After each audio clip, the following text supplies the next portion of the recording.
Прислушайтесь к звукам, которые издает сердце. Эти звуки обычно обозначают звукоподражанием тук-тук. Запишем их.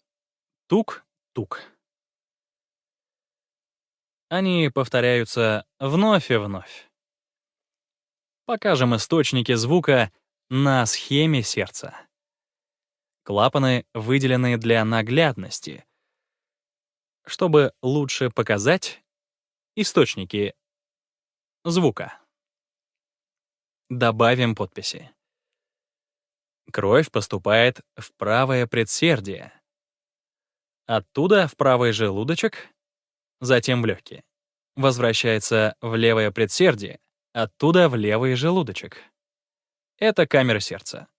Как кровь проходит через клапаны? Когда кровь поступает из правого предсердия в правый желудочек, в ту же секунду кровь поступает также из левого предсердия в левый желудочек. Как это возможно? Кровь постепенно движется через сердце. В предыдущем цикле кровь из легких поступила в левый желудочек. В новом кровь из правого предсердия поступила в правый желудочек. Правый и левый желудочек одновременно наполняются кровью. Для этого необходимо открыть клапаны. Подпишем их. Трехстворчатый клапан обозначим буквой Т.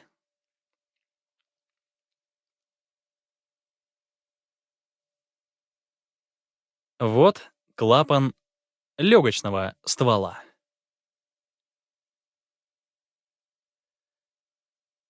Левое предсердие отделено от желудочка митральным клапаном. А это клапан аорты. Вот 4 клапана сердца. Кровь в желудочках, трехстворчатый и митральные клапаны открыты. А что насчет клапана легочного ствола? Вот что происходит, когда кровь поступает из правого предсердия в правый желудочек. Черными стрелками я покажу неправильное направление течения. Возникает противоток. Клапан из-за своей формы смыкается и не пропускает кровь.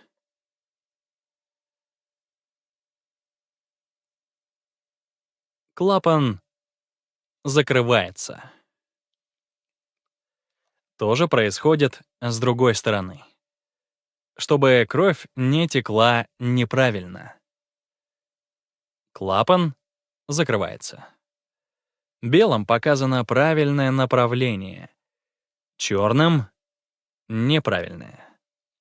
Клапаны аорты и легочного ствола закрыты. Митральный и трехстворчатый открыты. Что дальше? Желудочки сокращаются и гонят кровь в артерии.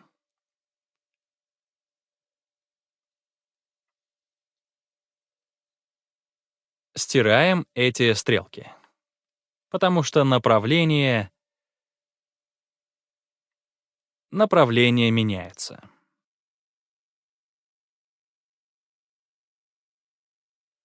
Кровь течет сюда. Для этого клапаны открываются, пропуская кровь. Кровь проходит через эти клапаны, но возникает противоток. Здесь и здесь. Попытка течь в неправильном направлении, и эти клапаны закрываются. Они не пропускают кровь. Не допускают противотока. Закрываются клапаны обоих желудочков. И противоток не возникает. При закрытии трехстворчатого и митрального клапанов возникает звук. Эти клапаны создают первое тук. Это первый тон сердца. Верно называть его первым тоном сердца или S1. Для краткости. Это второй тон сердца. Он же S2. Тон S1 создается трехстворчатым и митральным клапанами. Когда они закрываются, клапаны аорты и легочного ствола открываются. Одни открываются, другие закрываются. И они создают звук. Со вторым тоном все совсем наоборот. Вот что происходит далее. После сокращения желудочков здесь возникает противоток. И эти клапаны закрываются и создают звук.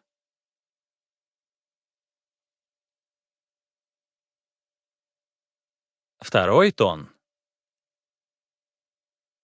создают клапаны легочного ствола и аорты. А два других клапана, трехстворчатый и митральный, открываются. Я покажу на схеме. Эти два открываются.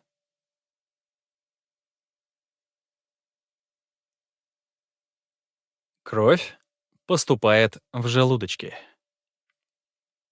Так создается ритм. Открываясь и закрываясь, клапаны создают звук. Итак, что же произошло?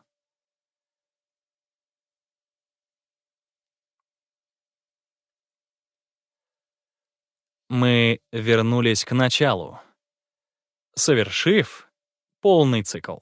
Между двумя тонами сердца есть небольшой промежуток. Покажем на шкале времени. Вот первый тон. Вот второй. Снова S1. Снова S2. Проходя между ними, кровь покидает сердце через открытые клапаны легочного ствола и аорты и отправляется к органам тела. Это так называемая систола. Перед следующим первым тоном кровь из предсердий наполняет желудочки. Это диастола. Прислушайтесь к сердцу. Вот систола. Между первым и вторым тонами. Через некоторое время тоны вновь повторяются. Это время и есть диастола.